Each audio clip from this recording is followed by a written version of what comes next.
सुप्रभात क्लास 6। आप लोगों की पाठ्य पुस्तक बाल राम कथा से हमने 3 चैप्टर पढ़ चुके हैं। अब हमारा अगला टॉपिक चल रहा है हमारा चित्रकूट में भरत वाला।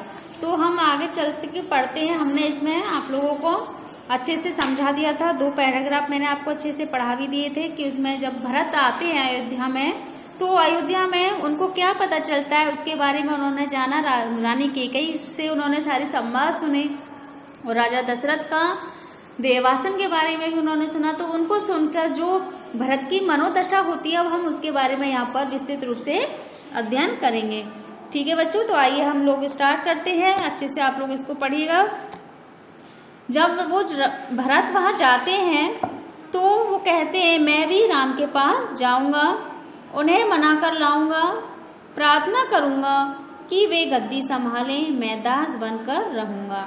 ये शब्द किसके थे बच्चों? ये वाक्य ये भरत के थे। भरत बहुत उत्तेजित हो गए थे, स्वयं पर नियंत्रण नहीं रख सके। बोलते बोलते उनकी सांस उखड़ने लगी, वे चकराकर धरती पर गिर पड़े। सुध बुध लौटी तो भरत रानी कौशल्या के महल की ओर चल पड़े। उनसे लिपटकर बच्चों की तरह बिलख कर रोए, उनके चरणों में गिर पड़े। कौशल्या आहत थी। उन्होंने कहा, पुत्र तुम्हारी मनोकामना पूरी हुई, तुम जो चाहते थे हो गया। राम जब जंगल में है, अयोध्या का राज तुम्हारा है। मुझे बस एक ही दुख ये था कि कैकेयी ने राज लेने का जो तरीका अपनाया वह अनुचित था।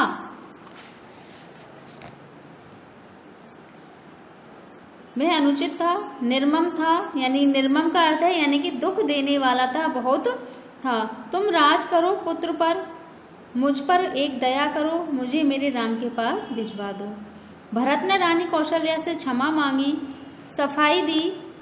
रानी कैकेयी के व्यवहार पर गिलानी व्यक्त की, यानी कि उन्होंने बहुत दुख व्यक्त हुआ, यानी कि शर्मिंदगी महसूस हुई। कहा, राम मेरे प्रिय अग्रज हैं। अग्रज यानी कि बड़े भाई हैं, मैं उनकी अहित सोच भी नहीं सकता। मैं निरपराध हूँ, यानी कि मैंने कोई अपराध नहीं किया। कौशल्या ने भरत को क्षमा कर दिया, उन्हें गले से लगा लिया। भरत सारी रात फूट फूट कर रोते रहे। सुबह तक शत्रुघ्न को पता चल गया कि कैकेयी के कान किसने भरे। मंथरा अयोध्या के घटनाक्रम से घबरा गई थी, छिप गई। कई दिनों से उसे किसी ने नहीं देखा। भरत और शत्रुघ्न राम को वापस लाने पर मंत्रणा कर रहे थे, तभी शत्रुघ्न की दृष्टि बचकर निकलती मंथरा पर पड़ी। उन्होंने लपक कर उसके बाल पकड़ लिए, खींचते हुए भरत के सामने लाए। भरत को दासी की भूमिका बताई। शत्रुघ्न उसे जान से मार देने पर उद्धत थे, यानी कि उसको जान से मार देने के लिए तैयार हो गए थे। भरत ने बीच बचाव किया। मुनि वशिष्ठ अयोध्या का राज सिंहासन रिक्त नहीं देखना चाहते थे। खाली सिंहासन के खतरों से वे परिचित थे। उन्होंने सभा बुलाई, भरत और शत्रुघ्न को आमंत्रित किया। भरत से कहा, वत्स का मतलब होता है पुत्र, तुम राजकाज संभाल लो। पिता के निधन और बड़े भाई के वन गमन की बाद यही उचित है। भरत ने महर्षि का आग्रह अस्वीकार कर दिया। बोले, मुनिवर यह राज्य राम का है, वही इसके अधिकारी हैं। मैं यह पाप नहीं कर सकता। हम सब वन जाएंगे और राम को वापस लेकर आएंगे। वन जाने के लिए सभी तैयार थे। भरत ने सबके मन की बात कही थी। सबकी इच्छा थी कि राम अयोध्या लौटकर वापस आए और अपने राज्य को संभालें। अगली सुबह भरत सभी मंत्रियों और सभासदों के साथ वन के लिए चले। गुरु वशिष्ठ साथ थे, नगरवासी भी थे। अयोध्या की चतुरांगणी सेना तो थी ही। राम तब तक गंगा पार कर चित्रकूट पहुंच गए थे। वहां एक आश्रम था महर्षि भरद्वाज मुनि का। गंगा यमुना के संगम पर वो भरद्वाज मुनि का आश्रम बना हुआ है। राम आश्रम में नहीं रहना चाहते थे ताकि महर्षि को असुविधा ना हो। महर्षि ने उन्हें एक पहाड़ी दिखाई, सुंदर स्थान, सुरम्य दृश्य, पर्णकुटी वहीं बनाई गई। यानी कि राम और सीता और भरत वो एक पर्णकुटी में रहने लगे। भरत को सूचना मिल गई थी कि वे चित्रकूट ही आ रहे थे। पूरे दल बल के साथ सेना के चलने से आसमान धूल से अट गए। हर ओर कोलाहल वे श्रृंगवेरपुर पहुंचे। निषाद राज गुहा को सेना देखकर कुछ संदेह हुआ, कहीं राजमद में आकर राम भरत पर आक्रमण करने तो नहीं आ रहे। सही स्थिति का पता चला तो उन्होंने भरत की अगवानी की। गंगा पार करने के लिए देखते देखते 500 नावें जुटा दी गई थीं, यानी कि उनको पार करने के लिए उनके लिए 500 नावों की व्यवस्था कर दी गई थी।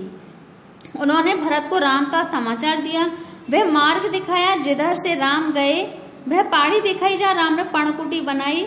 अयोध्या वासी ने रात आश्रम में ही बिताई, इस संतोष के साथ कि राम अब दूर नहीं है।